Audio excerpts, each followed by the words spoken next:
Welcome back to Kenya Constitution Explained. Today, we move to Chapter 6, Leadership and Integrity. This chapter is about the standards that those in power must live by. It reminds us that leadership is not just about holding office, it is about service, trust, and accountability. Let's go through each article step by step. Article 73, Responsibilities of Leadership. Authority in public service is a trust, not a privilege. It must be exercised in a way that is consistent with the purpose of the Constitution, demonstrates respect for the people, and brings honor to the nation. Leaders must serve selflessly, honestly, and in the public interest.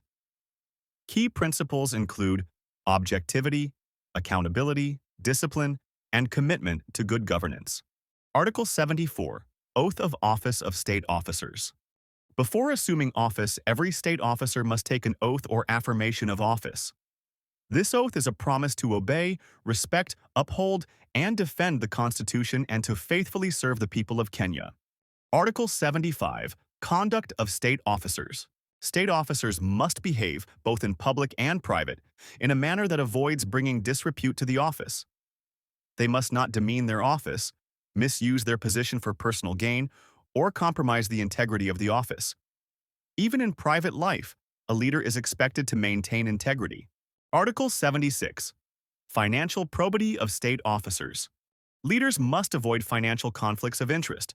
They cannot hold more than two paying positions, cannot improperly use public resources, and must avoid practices that create personal enrichment at the expense of the public. This is to curb corruption and misuse of public funds. Article 77, Restriction on Activities of State Officers. State officers cannot engage in activities that conflict with their public duties.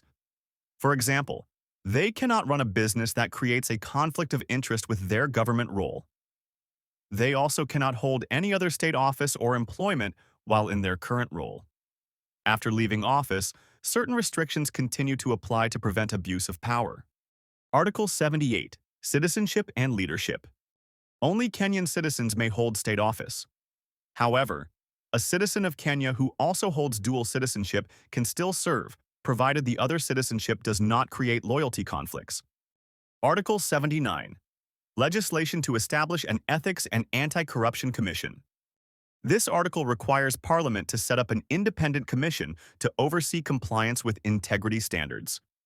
This became the Ethics and Anti-Corruption Commission, EACC, tasked with investigating, monitoring, and enforcing ethics in leadership.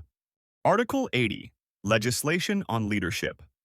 Parliament must pass laws to give full effect to Chapter 6. These laws should outline details on ethics, accountability, and penalties for misconduct. This ensures the principles in the Constitution are put into practice through legislation. Conclusion.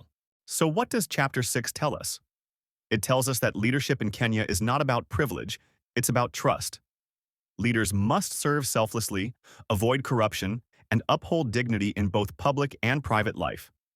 It establishes the Ethics and Anti-Corruption Commission and requires laws to enforce these standards. The big takeaway is this. Chapter 6 is the people's safeguard against bad leadership. It sets the minimum standards for integrity, honesty, and accountability in public office. Leaders are reminded that they hold power on behalf of the people, and they must never betray that trust. In the next episode, we'll move into Chapter 7, Representation of the People, where we look at elections, political parties, and how citizens choose their representatives. Don't forget to subscribe and stay with us on this journey. Welcome back to Kenya Constitution Explained. Today, we're covering Chapter 7, Representation of the People.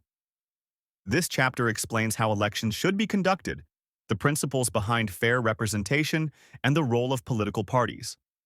If Chapter 6 was about the standards of leaders, Chapter 7 is about how leaders are chosen.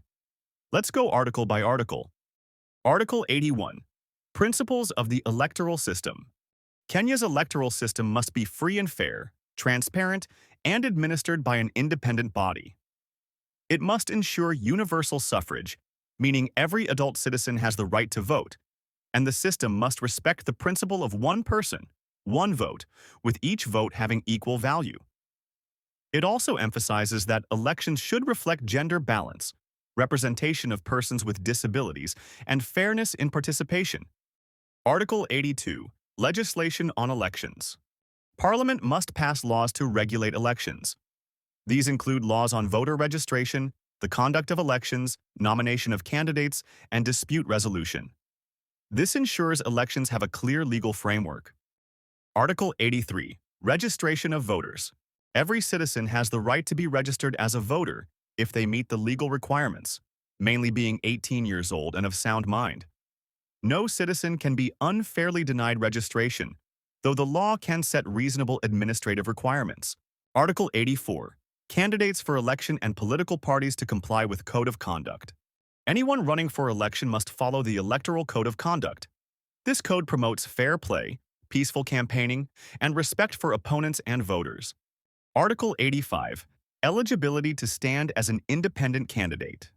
A person can contest elections as an independent candidate, meaning they don't need to belong to a political party. However, they must be registered voters and meet the qualifications required by law for the office they seek. Article 86, Voting. Voting must be simple, accurate, verifiable, secure, and transparent. Votes must be counted, tabulated, and announced at the polling station, with results promptly relayed. This ensures credibility in elections and minimizes manipulation. Article 87, Electoral Disputes. Parliament must create mechanisms for settling electoral disputes quickly. Election petitions should be resolved within a reasonable time to prevent uncertainty and instability. Article 88, Independent Electoral and Boundaries Commission, IEBC. This article establishes the IEBC, responsible for conducting and supervising referenda and elections, registering voters, setting constituency and ward boundaries, regulating political parties, and settling electoral disputes, except petitions to courts. The IEBC is central to ensuring fair and transparent elections. Article 89, Delimitation of Electoral Units. Kenya is divided into constituencies and wards for purposes of elections. Boundaries must be reviewed periodically to reflect population size and geographical factors. The law requires that the number of voters per constituency should be as equal as possible, while considering community interests and geography. Article 90, Allocation of Party List Seats. Some seats in the National Assembly, Senate, and county assemblies are filled through proportional representation using party lists. These lists must reflect gender balance, youth, persons with disabilities, and other marginalized groups. This ensures inclusion of voices that might otherwise be left out of direct elections. Article 91, Basic Requirements for Political Parties. Political parties must have a national character, promote democracy, and respect the rights of all people. They cannot be formed on the basis of religion, ethnicity, gender, or region alone. They must have a democratically elected governing body, respect the law, and promote inclusiveness. Article 92, Legislation on Political Parties. Parliament must pass laws to regulate political parties, including their registration, funding, and accountability. This ensures parties are transparent and not just vehicles for individuals, but institutions that strengthen democracy. Conclusion. So, what do we learn from Chapter 7? It sets out the principles of free and fair elections, guarantees every citizen the right to vote, and ensures elections are transparent and verifiable. It establishes the IEBC to manage elections, sets rules for political parties, and ensures marginalized groups are included through party lists. The takeaway is this: representation of the people is not just about casting votes, it is about ensuring fairness, inclusivity, and integrity in the entire electoral system. In the next episode, we'll move into Chapter 8, the Legislature, where we'll look at how Parliament works, its powers, and its role in representing the people. Don't forget to subscribe and continue this journey with us.